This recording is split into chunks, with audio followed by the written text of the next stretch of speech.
Raj TV நேயர்களுக்கு வணக்கம். நான் உங்கள் சவிதா கிருஷ்ணராஜ். இன்றைக்கி நம்ம தயிர் வடை குழம்பு பண்ண போகிறோம்.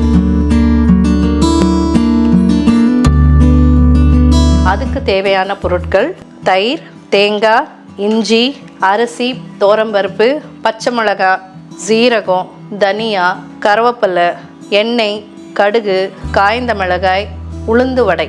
தயிர் வடை எப்படி செய்கிறதுன்னு நீங்கள் பார்த்துருப்பீங்க. ஆனால் நான் இப்போ உங்களுக்கு வடை ரெடியாக வச்சுருக்கோம். உளுந்து வடை ரெடி பண்ணி வச்சுருக்கோம். ஆனால் தயிர் குழம்பு நம்ம எப்படி செய்கிறதுன்னுட்டு நான் காமிக்க போகிறேன். ஸோ அதுக்கு இப்போ நம்ம முதல்ல என்ன பண்ணணும்னா, நம்ம வச்சுருக்கிற பொருள் எல்லாமே நம்ம அரைச்சிக்கணும். அது எப்படின்னுட்டு நான் காமிக்கிறேன். ஸோ இப்போ ஒரு மிக்ஸி ஜார் எடுத்துகிட்டு நம்ம கட் பண்ணி வச்சுருக்கிற தேங்காய், கொஞ்சம் ஒரு கை அளவுக்கு தேங்காய் எடுத்துக்கணும். இது தோரம்பருப்பு, அரிசி, பச்சரிசி ரெண்டுமே ஊற வச்சது. இது ஒரு 10 நிமிஷம் இல்லைன்னா ½ அன் ஹவர் ஊறணும் தண்ணியில். ஊறின உடனே இது நல்லா மெத்தனாயிடும். இந்த அரிசியெல்லாம் நல்லா உடையும். அப்போ இது ஊறிடுச்சின்னு அர்த்தம். இது ஊற வச்சதை இதோட ஆட் பண்ணிக்கிறோம் நம்ம.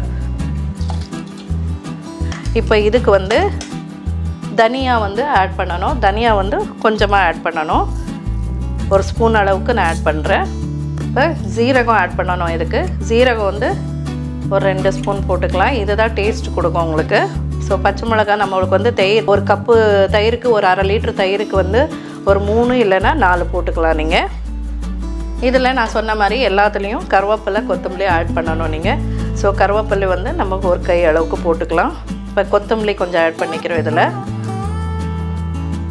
இதில் பூண்டு போட மாட்டோம். இதில் இஞ்சி போடணும். ஸோ அதனால் இஞ்சி போடலாம். இஞ்சி ஓரளவுக்கு போட்டுக்கலாம். இப்போ நம்ம தண்ணி போட்டு அரைச்சிக்கலாமா?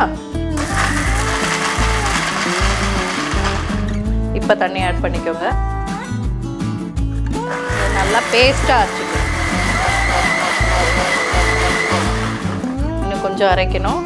இது நல்லா மசிச்சிடணும். இன்னும் கொஞ்சம் அரைச்சிக்கலாம்.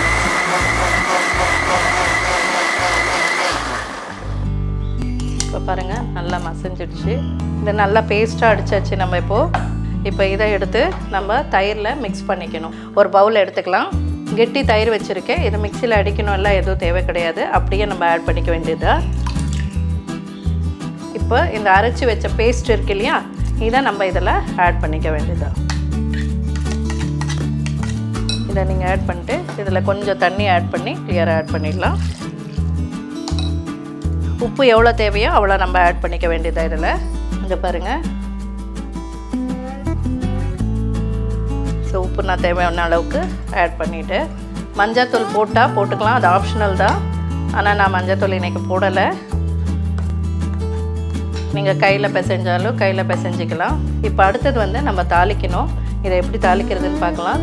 இப்போ கடாய் வச்சாச்சு. இப்போ கொஞ்சோண்டு 2 ஸ்பூன் அளவுக்கு எண்ணெயை போட்டுட்டு, ஸோ இப்போ எண்ணெய் சூடாயிடுச்சு. ஸோ கடுகு கொஞ்சம் போட்டுட்டு, கொஞ்சம் கருவேப்பிலை போட்டுடலாம். கொஞ்சம் காஞ்ச மிளகாய், பெருங்காயம் கொஞ்சம் போட்டுக்கலாம்.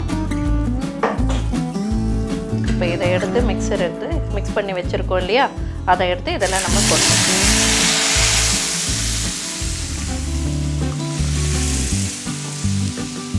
இப்போ இதை நல்லா கலக்கிடலாம். இதை ரொம்ப கொதிக்க வைக்கக்கூடாது. இந்த மோர் குழம்பை ஜஸ்ட்டு நம்ம ரசம் எப்படி நம்ம கொதி வரும்போது ஆஃப் பண்ணுறோமோ அந்த மாதிரி ஆஃப் பண்ணிடணும். கொதிக்கிறவருக்கு நம்ம வெயிட் பண்ணால் அதுக்குள்ளே ஒரு பாத்திரத்தில் தண்ணி வச்சிடலாம். இப்போ பார்த்திங்கன்னா இந்த மாதிரி கொதி இருக்குது. நம்ம தேங்காய் போட்டிருக்கோம், அதனால இன்னும் கொஞ்சம் கொதி வரட்டும், அவ்வளோதான். இப்போ இந்த தண்ணி எதுக்குன்னா, இந்த தண்ணி நம்ம தயிர் வடை வடையை பண்ணியிருக்கோம். உளுந்து வடை நம்ம ரெடி பண்ணி வச்சுருக்கோம். ஸோ இப்போ தயிர் குழம்பு நல்லா கொதி வந்துடுச்சு. இந்த டைமுக்கு நம்ம நிறுத்திடலாம். இதை நிறுத்திட்டு ஆஃப் பண்ணிடலாம். இப்போ தயிர் குழம்பு ரெடி ஆகிடுச்சு நம்மளுக்கு.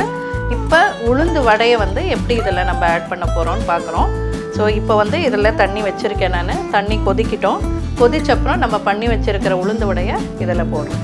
நம்ம தயிர் வடை பண்ணியிருக்கோம். ஆனால் வெறும் தயிரை நம்ம போட்டு ஊற வச்சுட்டு நம்ம பண்ணுறோம். அது மேலே அந்த சாட் மசாலா, அப்புறம் தாளித்து கொட்டிடுவாங்க, அந்த மாதிரி பண்ணுவாங்க. அது ஒரு டேஸ்ட்டாக இருக்கும். இது ஒரு டேஸ்ட்டாக இருக்கும். இது உங்களுக்கு மசாலா எல்லாம் இருக்கிறதுனால அழகாக இருக்கும். இது டேஸ்ட் ரொம்ப நல்லாயிருக்கும். இது இப்போ தண்ணி கொதிச்சிடுச்சு. இப்போ நான் இந்த உளுந்து வடை பண்ணி வச்சுருக்கேன். ஸோ இது உளுந்து வடை பண்ணதை நம்ம இந்த தண்ணியில் நம்ம போடுறோம்.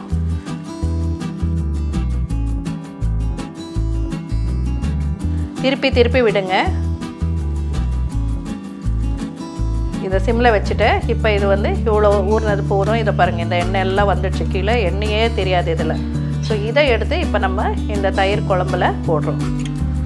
நீங்கள் யாராவது கெஸ்ட் வந்தாங்கன்னா கூட நீங்கள் இதை பண்ணலாம். இப்போ திருப்பி அது ஸ்டவ்வில் சிம்மில் தான் இருக்கணும், தண்ணி கொதிச்சுட்டு தான் இருக்கணும். அப்போ தான் இதை போட்டால் டக்குன்னுட்டு நம்மளுக்கு ஊறும். அந்த தண்ணியும் எடுத்துவிட. பார்த்திங்கன்னா இந்த தண்ணியில் எண்ணெய் தெரியுது பாருங்கள். சாப்பாடுக்கு நல்லா பிசைஞ்சு சாப்பிட்டுக்கலாம். இல்லைன்னா நீங்கள் ஈவினிங் ஸ்நாக்ஸாகவும் பண்ணிக்கலாம். யாராவது கெஸ்ட் வந்தாங்கன்னா இது திடீரென்னு பண்ணுறதுக்கு ரொம்ப ஈஸியாக இருக்கும். இதை வந்து தயிர் குழம்போட இந்த வடையை சாப்பிட்டிங்கன்னா ஊறிட்டு நல்லாயிருக்கும். டேஸ்ட் வந்து ரொம்ப நல்லாயிருக்கும். இதெல்லாம் நல்லா டிப் பண்ணிடலாம். நம்ம இப்படி டிப் பண்ணிவிட்டு நீங்கள் ஒரு 1/2 hour இல்லை 10 minutes வச்சாலும் போதும், நல்லா ஊறிடும். இப்போ ஊறிடுச்சு. இப்போ வந்து நான் பவுலில் மாற்றிடுறேன். எடுக்கும்போது உஷாராகிடுங்க, என்னால் நல்லா ஊறிடுச்சு இல்லையா, அதனால். சூப்பரான தயிர் வடை குழம்பு ரெடி ஆகிடுச்சு. நீங்களும் இதை செஞ்சு பாருங்கள். நாளைக்கு இன்னொரு டிஷ்ஷோடு உங்களை சந்திக்கிறேன். நன்றி, வணக்கம்.